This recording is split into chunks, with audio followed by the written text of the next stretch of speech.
So you tell your side of the story. I want to work. This was a man who he'd been working in newspapers back east or so. I don't know how he turned up here, but somehow Bill got a hold of him and brought him over here thinking that he could work with him, talk to him. And we learned about the yes, DTs, the hard yes. one.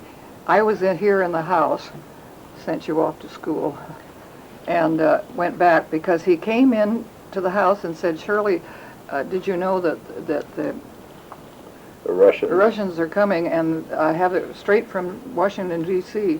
They've called me to tell you so that we're all supposed to get under a table. You know, you said you can't laugh. There they are, you're creeping scared. through the bushes now.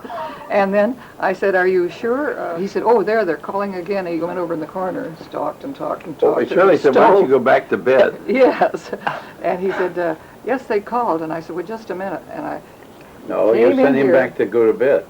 All right. All right. I sent him to go to bed. But I got Bill on the phone as fast as I could to say, what am I going to do? He said, well, go over next door to the Beans and ask them if they'll take him to the ferry, and we'll meet him on this side.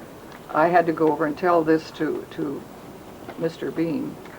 He said, oh, wait a minute, shall I get my gloves? Oh, I told him that we had to, Bill wanted him to take a tour, and that he needed him, and that's why, would you do this?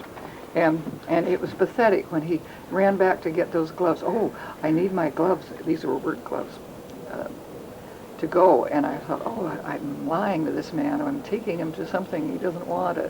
You know, it was a really terrible feeling. But we were very silent all the way to the ferry. But he couldn't go back to the cottage because there was a corpse in the bed. Oh, yes. You remember more of this than I did. Anyhow, we got him on the ferry.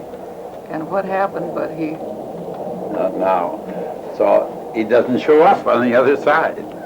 And so I talked to the ferry guys, and they said, were you waiting for a guy who looked like Al? And he said, yeah, well, he got on, and we were delayed, and then he had a cup of coffee, and he got off on Vashon. And so I called the ferry dock on Vashon, and he says, Bill, where are you? I'm in town. Wait. It took us all morning to get him in there. And then I took him up to the Veterans Hospital, and as he saw it coming up, he said, oh, you're bringing him here, aren't you? How you said. No, it was scary. He had been an officer in the Army. For all I know, maybe the Russians were coming, you know, and I was holding them all. Convincing as hell.